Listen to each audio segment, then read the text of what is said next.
trying to get the slideshow up. Oh. No, the taking screen some was freezing for some But reason. we moved past the consent. Okay. calendar. Yes, we did. Okay, very good. Yeah. Very good. Too many windows. That too many windows were open? Okay, so Mayor and Council, tonight staff is returning with you based upon your direction on March 18th with a proposed language for a draft charter. Actually, we have two versions that we would ask that you consider for this evening. So, presentation to this evening, I will give an overview of the requested City Council actions for this evening. There will be an overview of two versions of a model city charter, and we ask your direction on those. We also will discuss draft property transfer tax ordinance, as well as other tax measures that at least some members of the council have wished for the entire council to think about for the November 4th ballot.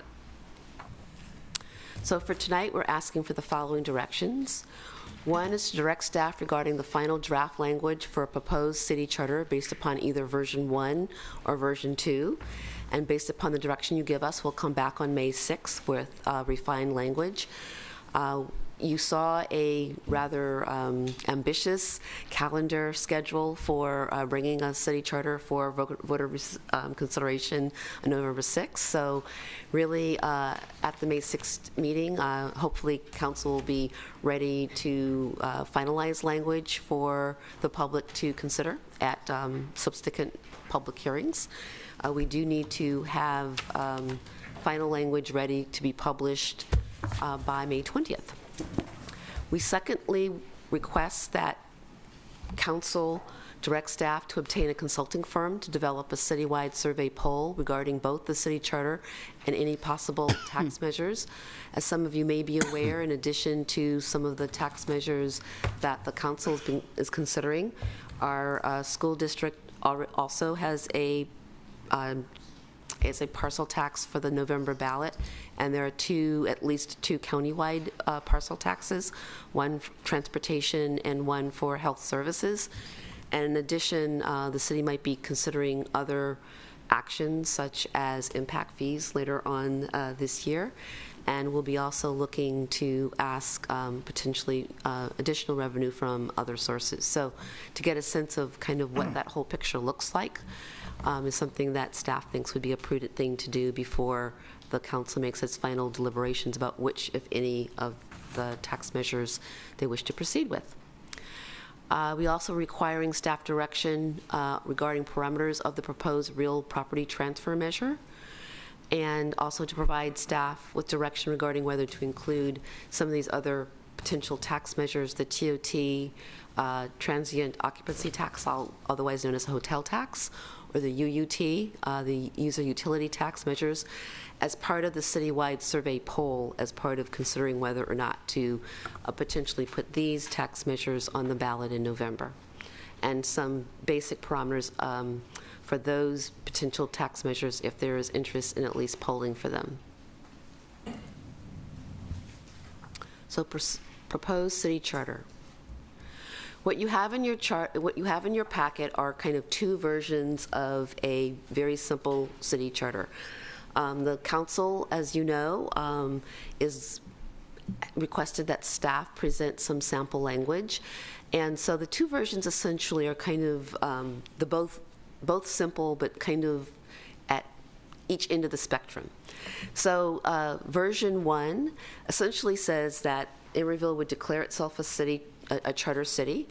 And for those of you, I guess, at home that may not have been following all this as closely, Emeryville is currently a general law city, which means that in addition to matters of state concern, any powers or issues that are considered municipal concerns are also mandated by state law. And a city such as Berkeley or Oakland or Albany or Piedmont that is a charter city, that while they still have to abide by state law on anything that preempts cities from being able to exert local power regarding, that there's a whole variety of powers, including property transfer tax, some election issues, contracting, structure of government that a city charter, a charter city, which has its own charter, which is kind of like its own constitution, can do. So version 1 says that while the city is declaring itself a charter city based upon voter vote, that the powers are the same as a general law city, except for the power to enact a property transfer tax with voter approval. And in this version, other charter powers that may wish to be put into play would be enacted through a city charter amendment process. And so if this was a city council initiated action to do something beyond putting a property transfer tax on the ballot, then the council would go through the same process as you're going through now for a city charter adoption, including voter approval in order to do any of these powers, such as a public campaign financing or changing the structure of government. And it's extended notice, 2 public hearings, more noticing, and then charter amendment can only be placed on a statewide election date.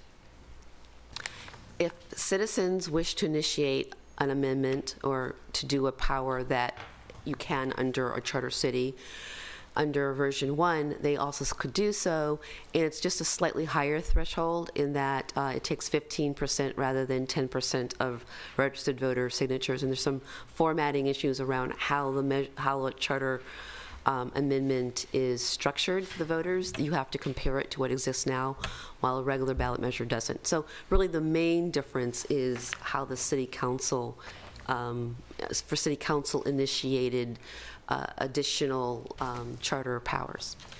In version 2, the city charter would essentially specify that Emeryville reserves itself the full range of powers that any charter city can do, but without specifying the details. And really the reason not to specify the details is that it would take a much longer process, probably, to think about all the different types of powers that you might wish. I know a few have been mentioned by some of you already. And oftentimes when you see the kinds of city charter that does specify these kinds of details, it's been a year or even 2 years of work to determine exactly what those powers are.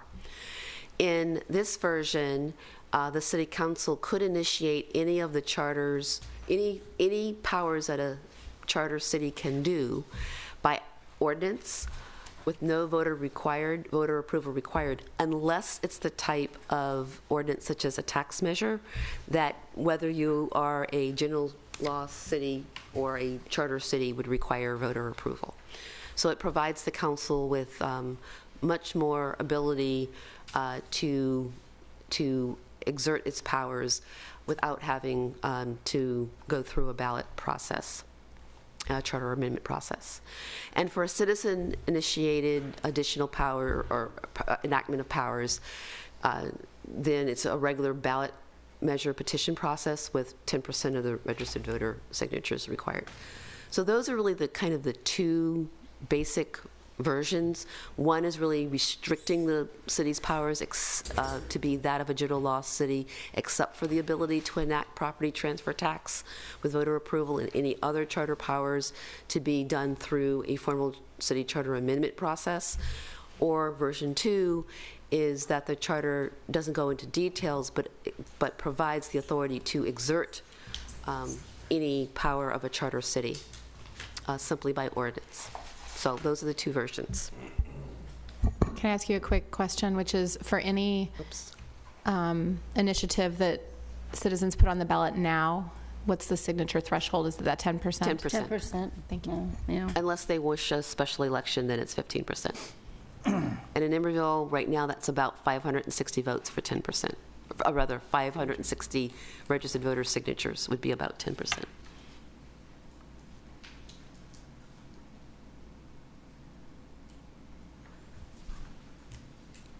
So do you want me to go through the whole presentation, or you want to take these one at a time? Public comment?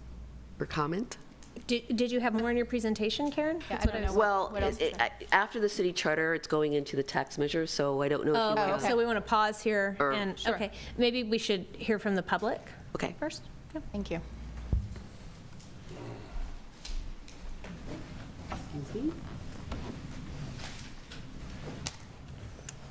I'm getting a little chilly, that's why I'm wearing the coat. Yeah, it's cold in here. I don't have any special comments. I just don't understand, and I've been communicating with Jack, or with the mayor, why any city, are there any downsides to becoming a charter city? Because I don't understand why every city wouldn't want all of the options available to them. So can anyone explain that to me? Or if we adopt this, is there going to be any downside to doing so? The Fremont city attorney doesn't like it, but Yeah. What? The Fremont city attorney doesn't like it. Their charter city measure didn't pass years ago, but But, I mean, is there any downside? I think we can We'll talk discuss about that it. Okay. Yeah, we'll amongst ourselves, but talk yes, about that. we'll address that, Ron. Anyone else?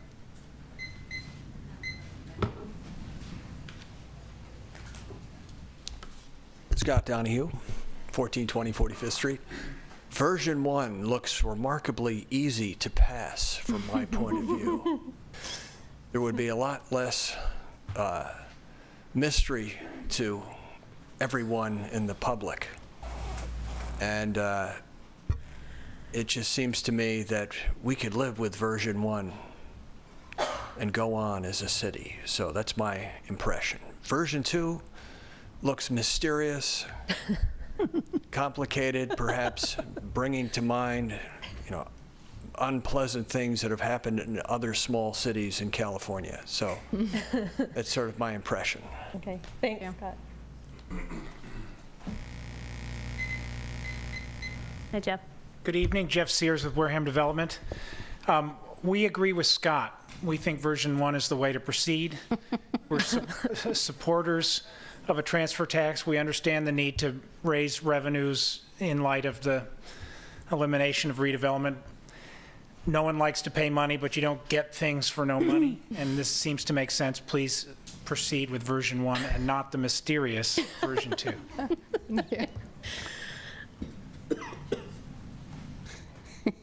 Judy Timmel. And yes, without knowing what all of these possible powers and actions could be, I'm very much more comfortable with version 1. We won't always have such an enlightened city council as we have now. And who knows what sorts of evil things you might enact with no voter approval in the future. Thank you. Betsy Cooley, resident on version 1 also. We're going to get T-shirts made that say Yeah, version I'm 1. version 1. I definitely support the charter. One of the things about a charter city is it does give citizens more right to control the operation of the government. And that's one thing that, is probably a better idea. Thank you. Is that version 1 or 2, Ken? You going to weigh in, Ken, on that, or no? Well, for the moment, I think version 1 would be the right way to go. But I would like to see a public bank included somehow, but probably not this time. Okay, thanks, Ken. Joyce? Joyce Jacobs in Emeryville. I'm a little bit slow here, but whichever version we might go to, does that go on the ballot? Yes. So we would be voting on this. correct. Okay, On well, one that of phrase, those. no voter approval required, goes, doesn't sit well. Okay. Thanks, Joyce. So I'd like to ask, it looks like there's going to be two parts to this discussion here tonight. First is the idea of whether or not we should be a charter city, and then the second part is a potential addition to that regarding transfer taxes. Is that accurate? Okay, well, I'll speak to the transfer taxes at that part. To this part, I'll just say, well, I think we should be a charter city. It's I agree with what Ron said. I can't really see much downside. It's more democratic. Citizens are more invested in their city, and it does enable us to increase taxes, for instance, the transfer tax, which we should do, but I'll talk more about that later. So, and I'm sort of inclined to agree with the majority. I think the version 1, it's narrower focus, and it has much more likely to pass, less confusing for the voters in November. I just think it's, if we could always at a later date add more powers to it, but I think out of the starting gates we should keep it more narrowly focused, and I would go for version 1. Thank you. Thank you. Other members of the public on this portion? Okay, from council? Mayor Asher, I have to agree with everybody who's spoken so far. Version 1 absolutely is I feel is the way to go, mainly because it's clean, it's relatively simple, and I think you're right, Scott. I think it will easily pass. But there's another reason that I really think version 1 is better than version 2. In version 1, it's always a direct vote by the people if you're going to amend the charter. In version 2, the council could do it. And if we want to have direct democracy here, I think version 1 will serve us very well. And I would like to propose to the council that we give instructions to the staff to move ahead on version 1. I'll second that. Oh. Jinx. Are there other comments, or should we vote on that? I would call the vote. Call the vote on that? Yeah. So moving forward with, let's say, version 1. Version 1. And was that Davis and Atkin? Sure. Okay. You owe me a Coke. It's a tie. Councilmember Brinkman. Yes. Councilmember Davis. Aye. Councilmember West. Aye. Vice Mayor Atkin. Aye. And Mayor Asher. Yes. And Mayor Asher, if I could follow on that, because it looks like we're on a roll here, I think we should, I would propose that the council would direct staff to move ahead to develop the citywide survey poll. Let's get on the track and start rolling. Yeah. Yeah. I agree. I think we just need to discuss what the content of that would be and in which of these Well, measures. first we have to give staff the directions, Yeah. then they come back and they'll give us it. Well, there's a little more direction, I think, tonight to give as well. Yeah, let's let Karen finish the presentation and then we'll weigh in again.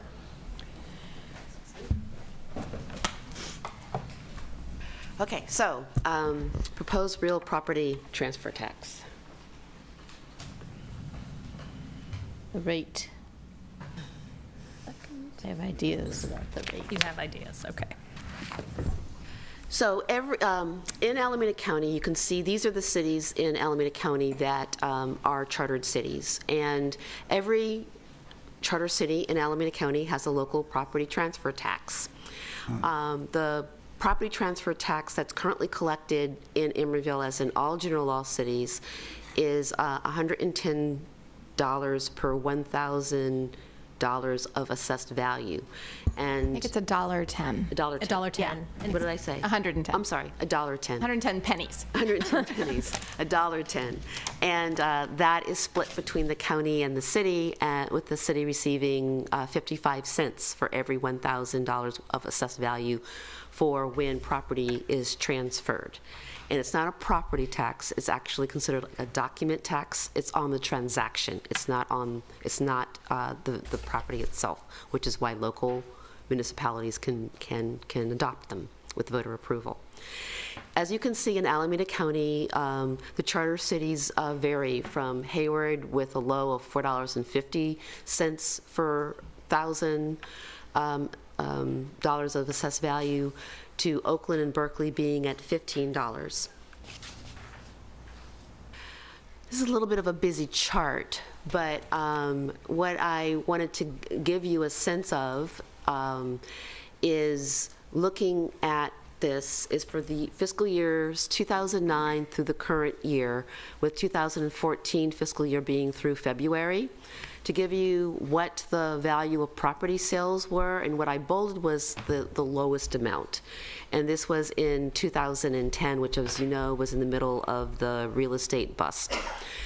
And the value of property sales then was about not just a little under $70.5 million. And if you look at what we received is for that year, which was, I said, the smallest year on record since 2009, Emeryville's share of what the county collects was less than $39,000. If we had been in a city like this, if we had been a charter city like Alameda, Berkeley, Oakland, Hayward, or San Leandro, to give you an example of what the city would have collected. And so at the low end at Hayward, rather than the less than $39,000 that Emeryville collected, it was almost $317,000.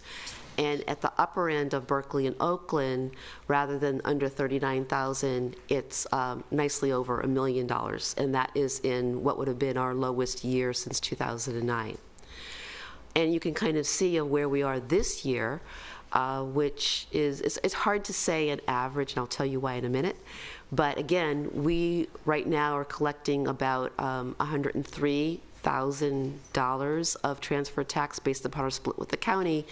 And if we were a charter city and had charters, had property transfer taxes like our neighbors, it would have varied from a low of almost $843,000 to a high, if it was Berkeley and Oakland, of being $2.8 million.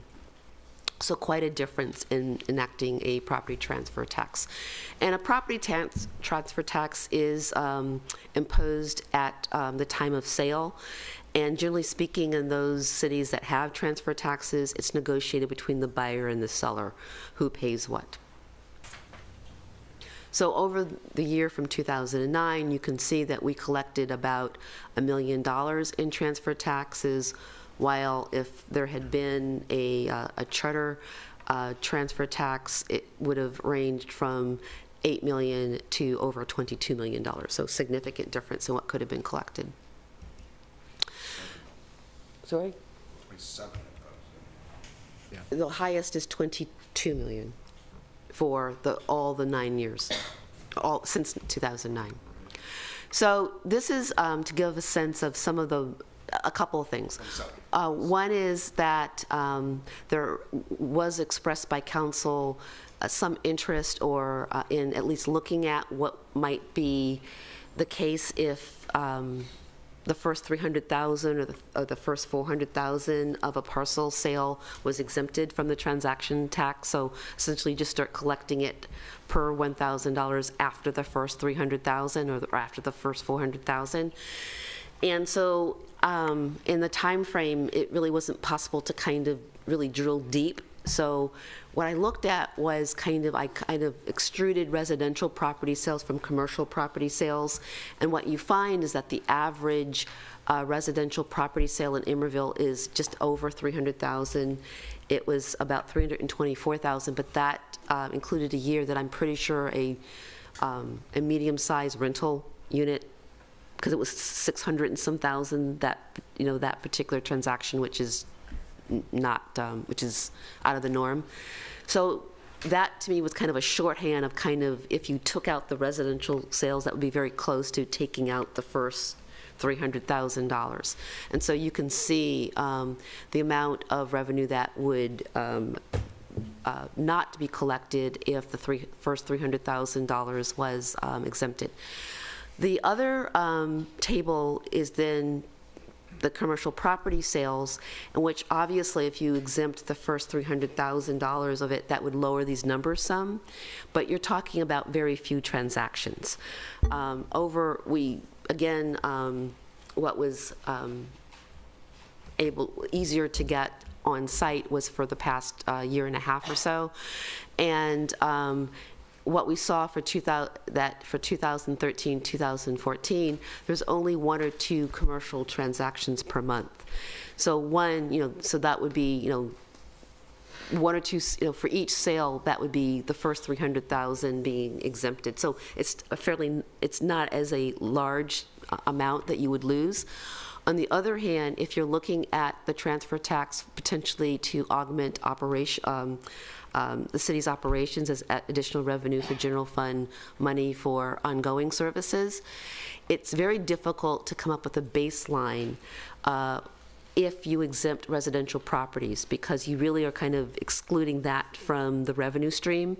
And when you're talking about 1 or 2 property sales a month of the commercial, you really can't say what that baseline is, because I saw, just eyeballing what was easily available, some commercial property sales were $400,000 and some were $1 billion. So again, and there were months in which there were no commercial property sales whatsoever. So you really can't. It's money that certainly could be used for capital programs or for unfunded liabilities, in which it's kind of one-time cost. But on a ongoing basis, you really can't rely upon the kinds of property taxes that are generated in Emeryville unless you include residential. So really for this, some guidelines in terms of what staff was thinking was that we need to have something that's being polled in terms of the percentage or the dollar amount, and whether or not there are tiers, because which I forgot to mention was, so another possibility that council members have raised was, instead of or in addition to looking at a carve out of, let's say, the first 300,000, another way to look at it is you could have tiers. And so, for example, you could have the first 300,000, let's say, or even the first $500,000 could be at the $4.50 or the $6 per thousand assessed value rate, and then a next tier could be from, let's say, $1 million to 10 million, or 500,000 to $1 million to 10 and over 10, and each of those tiers could have a different dollar rate attached to it, in which case you would still potentially be generating some revenue. But if you looked at the previous slide, you get a sense of what the 450 you can see what that 450 would generate in terms of the residential property sales. So that would be more like your baseline, and then you could look at the higher levels potentially as the parcel value increased. So that's another possibility. So I think that what would be helpful, in fact I know what would be helpful, is to get a sense of a minimum and a maximum to be included in the poll, and whether there's an interest in tiers. The consultant, if you went, since it seems there's interest in going ahead with that in the polling, would help determine specific questions, but just to get a sense of the minimum and maximum, and whether or not you are interested in considering tiers, because that, of course, just makes the poll more complex, so we need to know what the level of interest of council is for doing that. Okay, maybe we should hear from the public, and then council will weigh in on this, on the tiers, what, And on rates. and on the And rates. on the rates. Yeah, Yeah. and whether to move forward with this. Scott? Scott Donahue, 1420 45th Street. I like the tiered idea. It's the business tax has a cap that's sort of the opposite of the tiered idea. The business cap is a kind of regressive taxation where the largest gross receipts generators pay the least per dollar. I think for a transfer tax, I don't think we should put it so heavily on the first 300,000 that our residents pay. I don't think we want to encourage not selling. I think we want people to come and live here, and if you want to move, you go and you leave. I think it would be in our interest to have a lesser rate, and think of this as a transfer tax as a kind of way to generate capital improvement funds, and not as operating funds. That we should think of operating funds with some other kinds of taxes. And I just think we'll be better off in the long haul if we approach it that way, and that the rate would be something like, say, Alameda. We would certainly be sort of a normative rate, and if we had a tiered structure, we would be kind to our voting residents. Thank you. Thank you. Yeah. Anyone else? Yeah, I also sort of like the idea of the tiered rate, maybe that could kick in around 300,000, something like that. So, and the reason is because we are making this town for us, the residents, the people of Emeryville. That's why we're here. That's what we're trying to do, craft a town for us. And we count here because we vote. Businesses don't vote, and so they don't count. But we allow businesses to be here because, one, the Constitution provides for it, and then two, because businesses being here, we get to charge them money, so we get to do things that we like here. But remember, businesses are here not because we like them. We may like them, but that's immaterial. They're here because we want them to be here so we can make a nicer place to live for us. We are the people. We're the ones that count here. So this is an anti-business. This is just a calculation. This is, I think we should charge businesses before we charge residences and people that live here. And I think it's people are already sort of tapped out. The middle class is really struggling. And so I think I like the idea of the tier starting at maybe around $300,000. So people selling their homes might have to kick in maybe just a tiny bit. And we should push the onus for the majority of these transfer taxes onto the businesses, because after all, they're here at our pleasure, other than the fact that the Constitution allows them to be here. But remember, we're here to serve us. We're not here to serve them. Thank you. Hi, Ron Freund, sixth captain in Emeryville. I guess Brian hasn't been following the Supreme Court's latest thrust because and as Mitt Romney said, corporations are people, my friend. So. But they're not voters. Yeah. They are not yet. They would like to be, probably. I'm totally in favor of a graduated approach to this, and I'm wondering if the law permits an exemption amount, so you wouldn't have so many tiers, that maybe the exemption amount could be the bottom, and that could be $350 or $400, whatever the median. I suggested to to Mayor Asher, that we look at what the median sale price is of homes. This is just for the residential part of this, and maybe look at some bottom line exemption to be part of this. Is that legal? Is there any prohibition against an exemption in such a tax? We can craft this however we want. Okay, so that's my recommendation. Okay. Thanks, Ron. Anyone else? Ruth? I would just think instead of an amount, because house pricing and things change at that bottom level, the 300,000 or something, it's a percentage of whatever the going rate is. Does that make sense? No. If you have what do a you mean set, by the well, going if you rate? have a set rate, in 20 years' time, are you still having that set rate? You have to go. Or will that be, I think Mr. what Riddle. you're suggesting is that whatever, let's say you exempt the first 300,000, whether that can change over time, you could factor in some sort of CPI increase or something like that. That's sort of what I'm thinking Yeah. of, or it's a percentage of whatever. It's the otherwise- city's council's measure however they want to craft it. I But think yes. Prop 13 otherwise. I mean, it's not quite the same, but that sort of thing, that. Right. Stuck. Can I ask, You're stuck. Oh, sorry.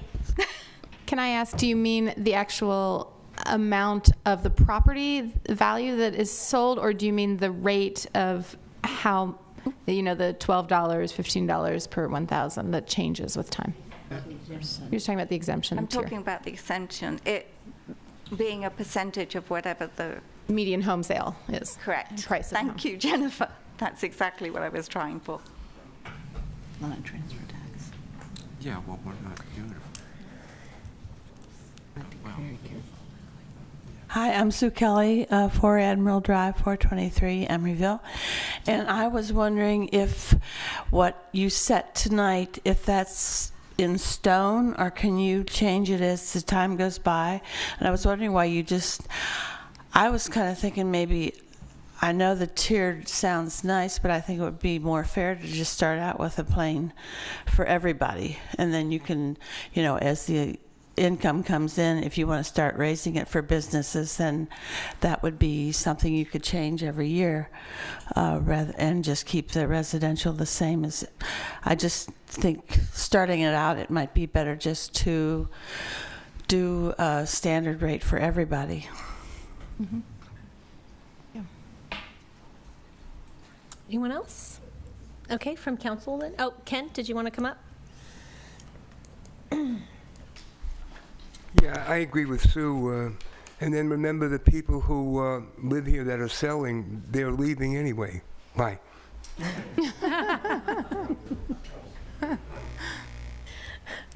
Council? Comments? Well, I'd like to keep it as simple too, like Sue said, but there's something else here that we might want to think about, because when you sell a house, you also have to pay $8,000 to $10,000 for lateral. For what? For your lateral upgrades. So I mean, sewer line laterals. So now you have this tax upon that tax. So I would like to see some way that there might be a credit for part of the sewer lateral work that you have to do, because it's a lot of money. Oh, I know. Yeah, you know, you paid it. So I'm just thinking, you know, if there'd be a way, it seems like that'd be kind of a fair way to work this tax. I throw it out. I kind of like that incentive, because we do want people to do that work, and I wish it was more affordable, but I'm also very worried, because one of the things we're doing right now is we're going out to poll this and see what kind of support it gets. And again, I feel like if it gets too complicated, that people will shy away from it. They'll feel like there's something hidden within it, right? And so while I agree that's an important thing that we may want to create an incentive for, I'm not sure if I'd want to do it right now. Well, I could support that, but I just want people to understand that when they sell their house, yeah, they're not going to be getting what they're going to be thinking by the time you have the transfer tax and the sewer lateral. It's a lot of money, so. It is, yeah. That's true. Perhaps one way of looking at this, and what I'm hearing, is, I guess the first question is there interest in the council of exempting the first 300,000? I haven't gotten to the tier question yet. I guess that's the first question. Is just an exemption. What? That is a tier. Well, okay, yes, it true. It is a tier. There's You know, just two at that exactly. point. It's 2 tiers, right? So, Yeah. so I guess the question is there interest in there being no transfer tax on the first 300,000, or is there more interest in there being a tiered tax in which the first 300,000 or first, $500,000 is lower. set very low, and then there's 2 or maybe 3 additional levels that go higher? So, on property tax rolls, there's a $7,000 homeowner's exemption if you live in the house where you don't pay. So I think people who own are used to the idea that, like, the first $7,000 of the assessor's valuation of the house is just exempt from paying property taxes. So that having tiers in some ways is kind of consistent with that. And even at Hayward's lowest rate, it's like 8 times more than what we're getting now. And Hayward is the lowest city. So I would want to see a low rate for the first 300,000. maybe 3 tiers. It's like health insurance premiums, single plus one, and then family or something. So I guess I would support 3 tiers, and we could say 300,000 because that's about the median price of a house, and set that as the threshold of the first tier. I don't have great ideas about the Second and third. about the second and third Okay. tiers. I'm not really in favor of tiers at this point. I'm a little concerned about breakpoints, and someone sells their house for $299,000, and they're at one rate, and they sell it for $301,000, and suddenly they're paying a significant more, perhaps, property transfer tax. That's right. Oh, you'd only pay it on the additional. It wouldn't be a new rate. Okay, thank you. So that helps. On a $300,000 parcel or property that you would sell at Alameda's rate, if I'm calculating this correctly, it would be $3,600. Does that seem right? Okay. So I'm just putting this again in context so that we understand what it means. And possibly split between the buyer and the seller. Yeah. Right. So I guess that's a lot less than the sewer lateral that you're quoting here. I think it would be better and simpler to keep it at one rate that we consider fair. That's my instinct right now. Okay. One rate. One rate. Nora, do you want to weigh in? Well, I can see some attractiveness in the tiered rate, but we have to go back to what we're doing this for. We want to take a look at a revenue stream that we can rely on, and I believe, I agree with Sue and Ken, that everyone has to pay something. So however it's structured, let's try to keep it as simple as possible, but still with the idea that everyone is going to pay something. And I think that that's is resonant to people, that there's not a special class or anything. We're all in this together. We're all trying to build a good town. This is one way to do it. Okay, so no exemption. For me, the question of whether or not it's going to be one rate depends on the rate. Yeah, for me. Me too. So I'm much more willing to entertain 2 tiers, or even perhaps 3, as Ruth has suggested. But I guess I would need to have some discussion over what our suggested rate would be then. So do we have a range, or? There was one other data point. I forgot that we didn't put this in the presentation, but just to give you an example of a city that does have some tiers. Yes. San Francisco, which is acknowledged a little different real estate market, they have 5 rates. Oh. Wow. Very complicated. They have a rate of $5 for anything under $250,000. I don't know where you'd find that property Yeah, in where is San that? Francisco. Their next rate is from $250,000 to $1 million. It's $6.80. They keep it fairly low, up to between $1 to $5 million. It's still only $750. Then it jumps from $5 to $10 million up to $20, and over $10 million they have $25. Wow. So just to give you another data point. Big spread there. Yeah. Okay. That's something to think about. Well, what are the directions we're given to staff here? Yes. What do we want? Do we want to range it? This is for polling. This is not necessarily your final decision. You said you'd want one rate unless, like, you might go to It depends on the rate. So the folks that are suggesting one rate, Kurt and Jennifer, what rate would you have in mind? but now you're talking about polling. This is for the purposes of polling. This is not asking you to make a final decision. If we said between 8 and 13, 8 and 12, because you're not asking a specific amount, you're asking for a range, right? So, for example, it would be helpful to say that you would be interested in rates between, let's say, $6 and $12 with the possibility of there being 2 or 3 tiers. That would be enough, I think, for a pollster. With the possibility, and then we come back. Yeah, with I our would pollster support that. That gives us flexibility in what we can It's have really some just planning. for the polling. Yeah. Okay. Okay, so I will say 2 to 3 tiers, with the idea being for those lower price parcels, which would be mainly residential, they would be paying something into the pot, but a lower amount.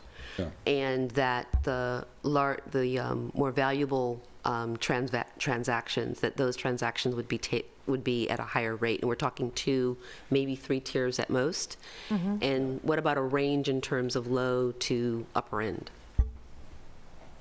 I thought that 8 to 12 amount $8 sounded to good. $12. 12 would be top. I don't want We're to go above supposed to 12. discuss the rates with the tiers. 8 to 12. Yeah, but this is just for polling. It's for polling. Right, gonna and it's come just for back again. polling. I mean, this is not set in stone right now. We're trying to figure out how to frame and ask the question, right? And what we have support for up here, and then what we have support from the community, so. Did we say 8 to 12? Is that what? That's what Kurt and I said. Okay. I would be fine with that range. Me too. I'm okay with that. Okay, So the sounds good. lowest, then the lowest would be the $8. 8 to 12, yes. Okay, Thank you, Karen. We're not done yet. No, other tax measures. Other tax measures. Oh, that's right. We've been. Wait a minute, I'm unclear on something. Did we decide to direct staff to hire a consulting firm to do this For the poll? poll. Is For the that polling. passed? Okay, Yeah. good, I just want to nail it down. We're making progress. It's freezing again, so what are we doing now? It's freezing. Exhibit A is a draft ordinance to the adoption of a property transfer tax. This is not an action item yet, right? No. That's, There we go. An example. it's an ordinance that would go as a separate measure on the ballot to the voters to approve.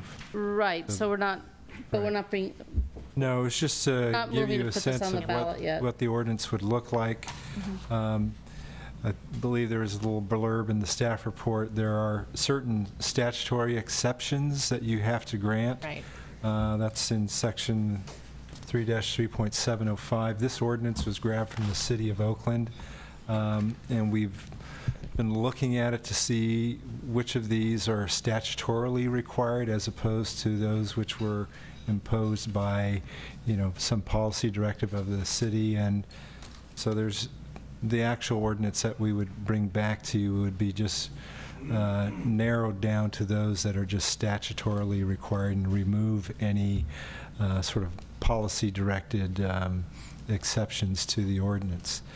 I did, however, based on some comments that the council did provide previously, there's a section 3-3.708, which is exception for restricted affordable units. So it did draft a provision that accepted from the tax a unit that is restricted for 30 years or more for affordable to families of moderate income or less. So that's something that is built in. I prepared specifically for us. So if that's not what you want, then you should let me know.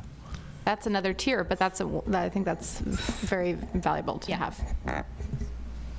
And the timeline on this is that because you have to be a city charter in order to put a charter on the a transfer tax on the ballot, that when the council does not have to act to put the transfer tax on the ballot until the same time as they're putting, as you would be going ahead if you want to go forward with the charter city.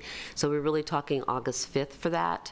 And so there is time to, one, get the polling results and, to have a fuller discussion, and if there's any additional analysis that would enable your decision-making at that point, we can do that at that point too. So the other question is that in doing the poll, whether or not there was interest in there being other tax measures included in the poll. And I have just a couple of slides to talk about those. Oh, I don't know why this is freezing. Just try the arrow. Try this one.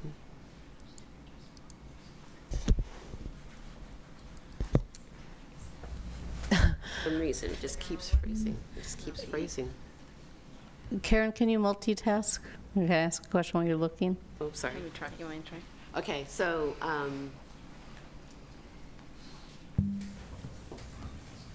Is it freezing? Oh. Yeah, I know why it's freezing.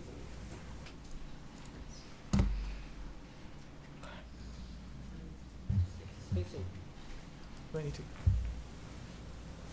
How did we fix it last time? I guess that's a sign, no new taxes, huh? The same, you want to change, you want to continue with the same PowerPoint? Yeah. I know. Very frustrating.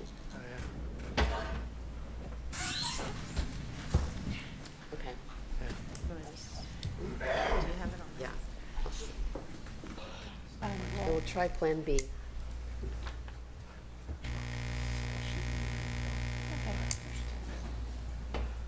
Where is it? Try again. Charter City to the right. That one.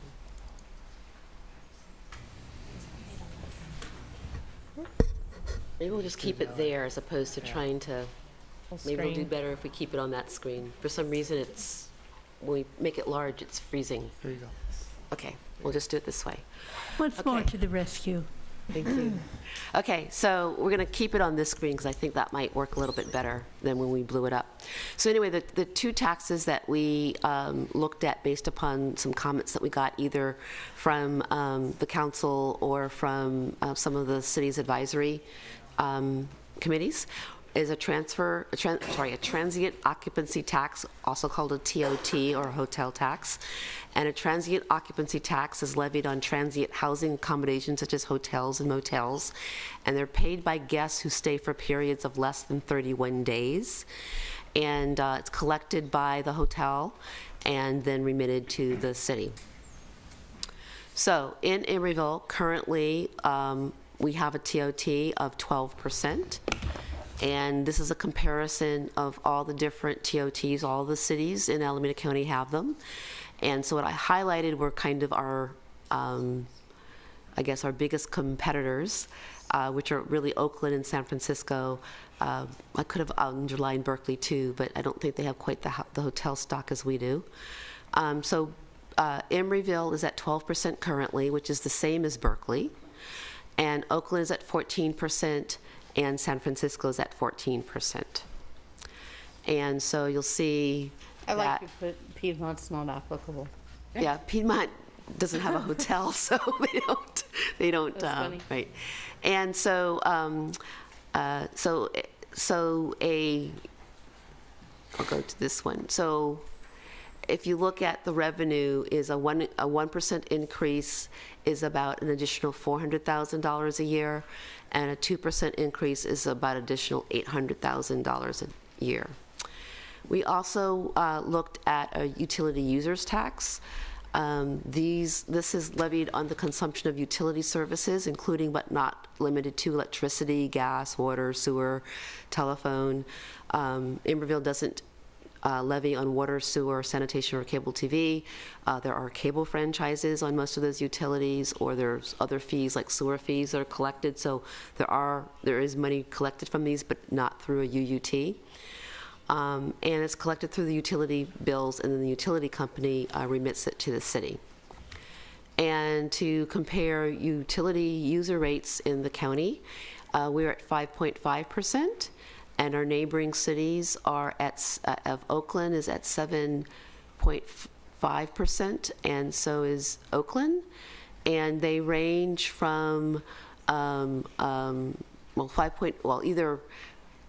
they don't have one, and I didn't do further research on that, but I suspect it's because, like, I know that in the Tri-Cities that there's utility districts or sanitary districts, just a special district, and there may be things that are collected through the special district, so there's not something at the local level. But the ones that have them is a low of 3.5% in Newark. And the higher ones are 7.5%, which are both Berkeley and Oakland, with Albany being at 6.5%. And a UUT, a 1% UUT tax, which would still be lower than Berkeley or Oakland, would generate about $530,000 a year. So again, this is really just for the purposes of polling, is if there's any interest in including either a TOT or a UUT as part of the citywide poll. I think we at least ought to go out and ask the questions.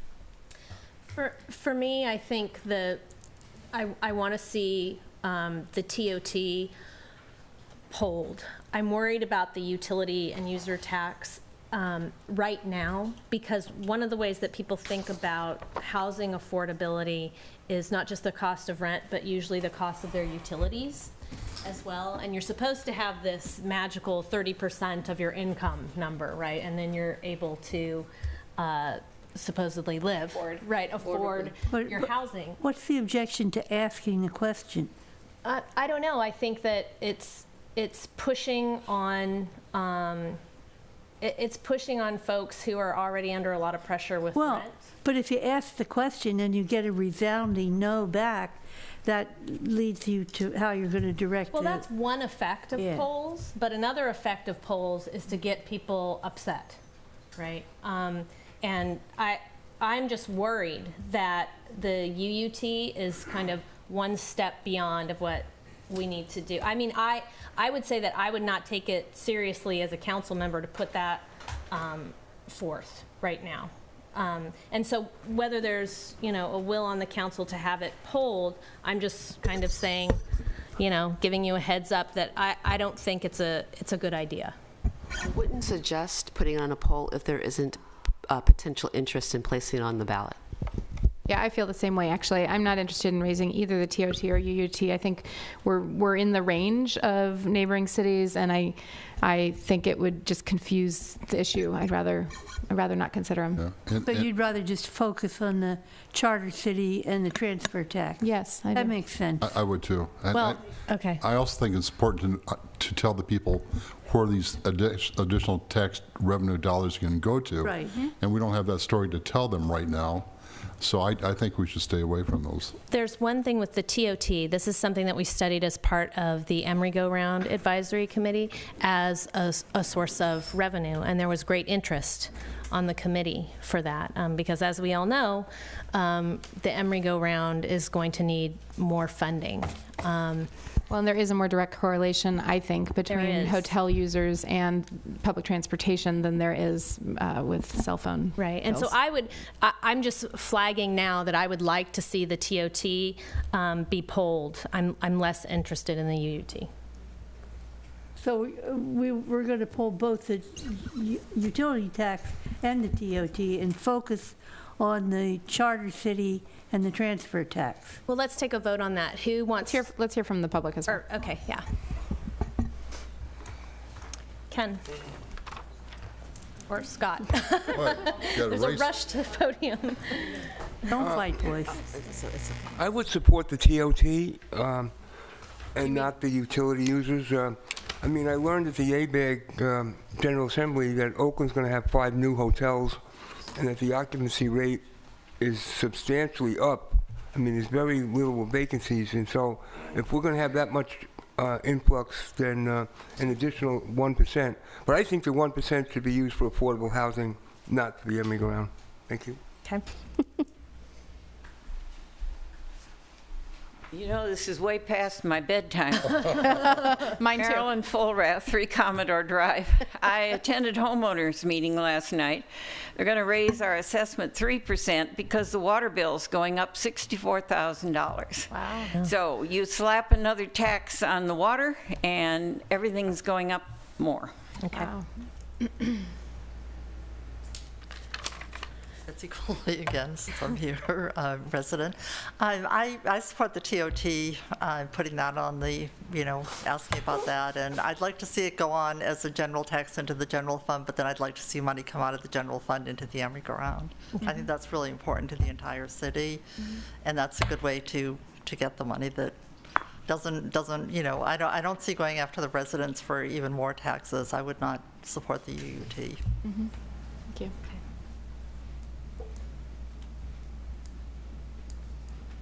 I also think that polling for the TOT is a good idea, but not for the utility tax.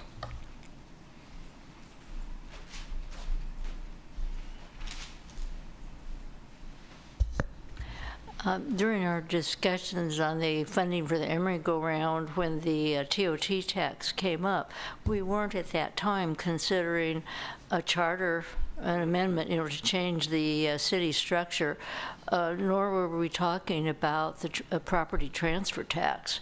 We were only talking about that one. And since we have to very soon have a whole redesign for the PBID, which will be coming up in another year approximately, I would favor whatever has to go on the ballot gets or be voted on around that time, that would be a better time for the TOT tax, because we do want to associate that more as a potential source of funding, even though we're not asking for a dedicated source, but nonetheless.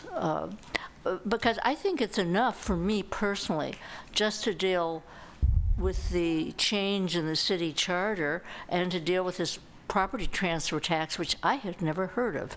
So, yeah.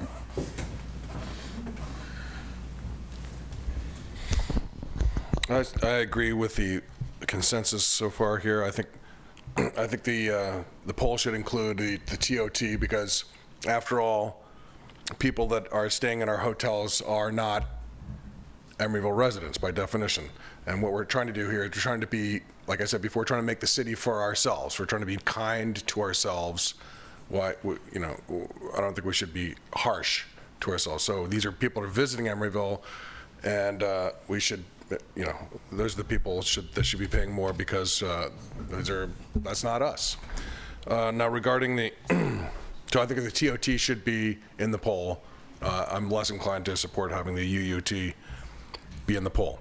But I wanted to go back, because before Mayor Asher opened the public comment to talk about the tier concept for the charter city, but you didn't enable the citizens to talk about the rate. And then you sort of jumped ahead, and the poll, I guess, is going to have a high of 12% and a low of, I can't remember what it was. But I think it should be, the poll should be higher than 12, because our neighbors, both Berkeley and Oakland, are both at 15. So there should be a rational basis for taxation.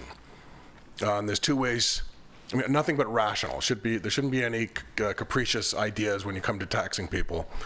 So how do we determine how to set the rates? What's Emeryville's value?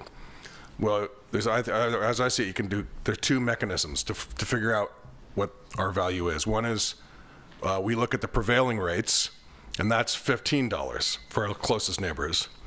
And then you try to look at the specific value that Emeryville brings to the table. How desirable are we? And that's sort of hard to quantify, but I would say that we are at least as valuable as Oakland, maybe even as much as Berkeley, and the real estate values support that. So I don't see why we the poll should shut it off at 12%. I think we should go at least to 15, maybe even 16 or 17. Maybe we're worth maybe even more than Oakland. The amount should be what the market will bear. We don't really know what that is, but I think just shutting it off at 12 is not good. Not a good idea. I think we should be open to having it be higher than that. Now, there's another reason, element you could add to this, and that is we need to attract more business to Emeryville. So that's the reason why you might want to have the transfer tax be a little less, maybe perhaps, than the prevailing rates and what our value is. But I think that argument only makes sense only if there's a deficit. We're facing a deficit of attracting businesses to our town, and clearly there is no deficit. We've been doing nothing but working towards attracting businesses to our town for 25 years. So I don't think there's a deficit there. I think we should just try to figure out what the market will bear is, and I think it's more than 12%. It's not even the prevailing rate, and so I think that poll should go up to at least what Oakland and Berkeley charge, which is 15%. So I think you should consider that when you put this poll out there, all the way up to 15%. Thank you. Anyone else? No? Yeah, Jennifer? Could I ask staff about the ability to adjust the rate? This was raised by a couple different folks. As does it go back to the voters in order to change the rate? Correct. Thank you. Or can you build in an adjustment of sorts as well? CPI.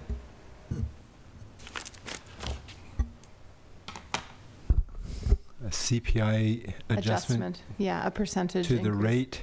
Yeah. That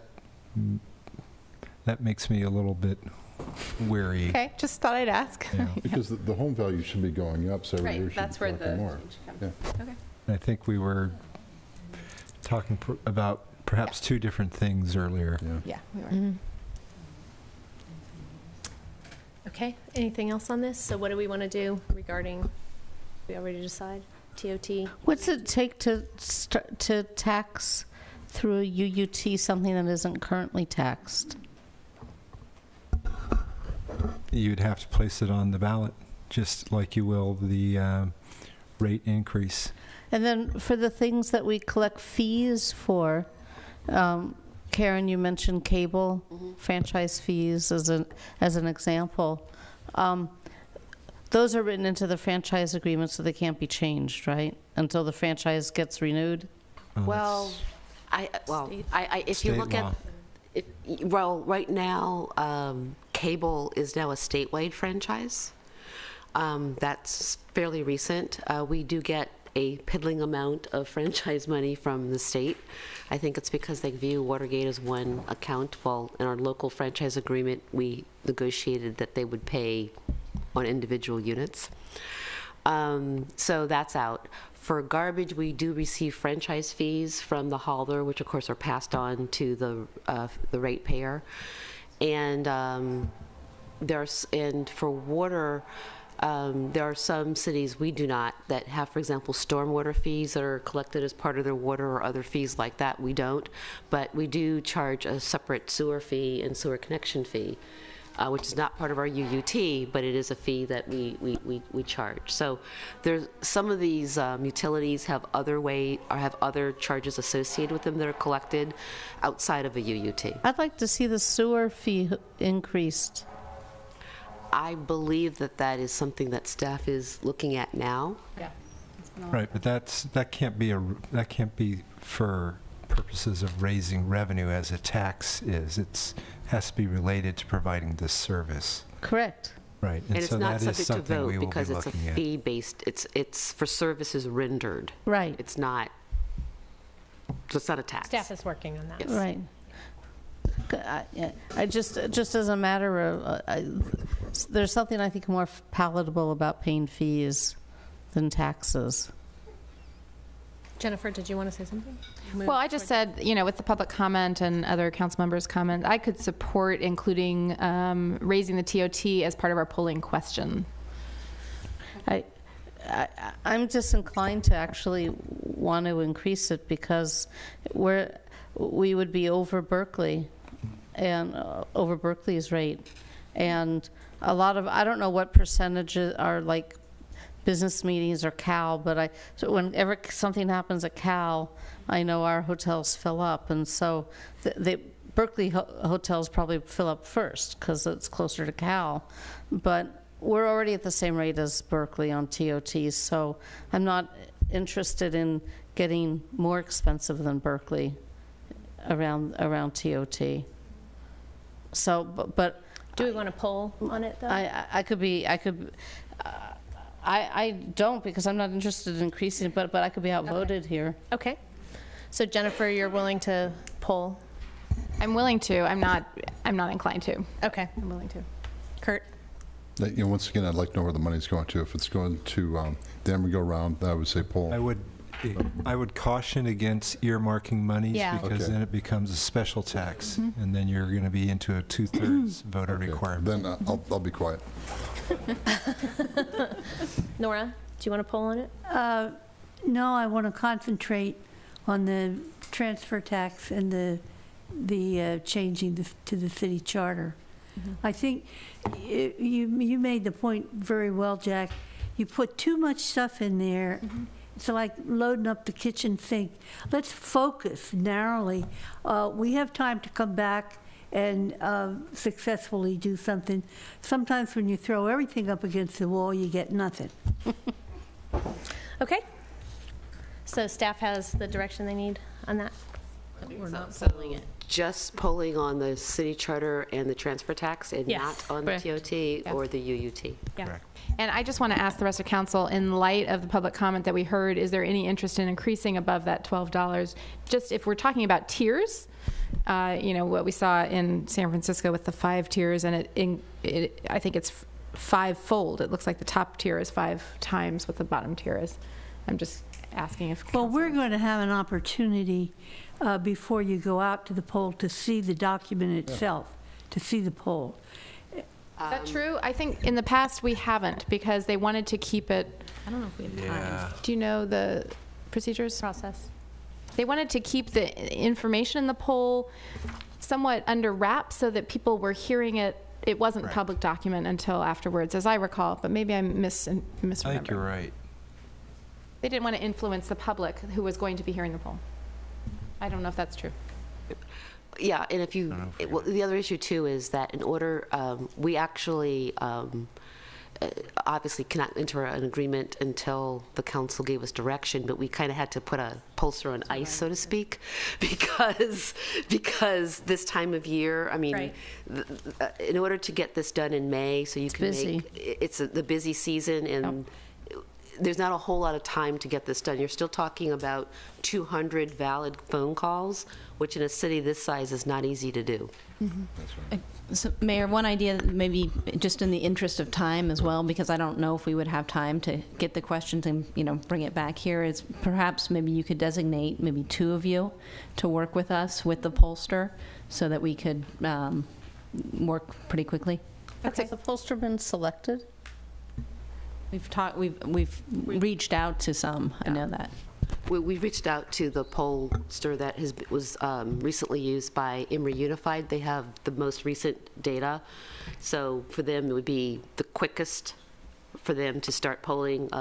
We could certainly look at a different company, but you know, a different company doesn't have their database, doesn't kind of already have that head start that the firm that did the polling for Emory Unified has.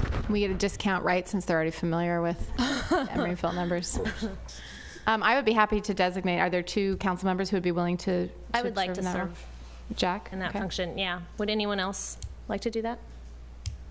I thought you volunteered. I didn't volunteer. I volunteered one of you. Designate someone else. Is what she I just thought that seems like a good idea to have a little sounding board. Ruth, So we would you just be willing to review respond to the that? questions? Yeah. Ruth, would you be willing to do that? Yeah. Okay. Great. Yeah. Thank you. We'll figure out how to make that work. Okay. Great. Okay, so I think that's it now That's for it. this one. Thank you.